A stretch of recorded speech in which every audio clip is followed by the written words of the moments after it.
காலை வணக்கம். தினம் ஒரு திருக்குறள். அதிகாரம் 30. வாய்மை.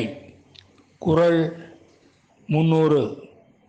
யாமையா கண்டவற்றுள் இல்லை எனத் தோன்றும் வாய்மையின் நல்ல பிற.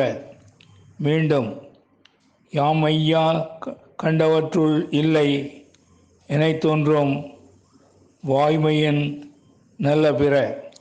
இதன் விளக்கம்: யாம் உண்மையாக கண்டவற்றுள் வாய்மையை விட எத்தன்மையாலும் சிறந்தவைகளாக சொல்லத்தக்கவை வேறொன்றும் இல்லை என்பதை அறிவோம்.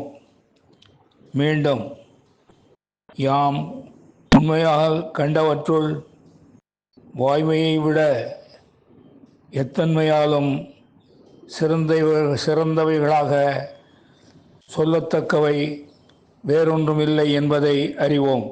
நன்றி, வணக்கம் கூறி உங்களிடமிருந்து விடைபெறுவது தேரெழுந்தூர் கோசகன் என்கிற டிவி நாராயணன், சென்னை.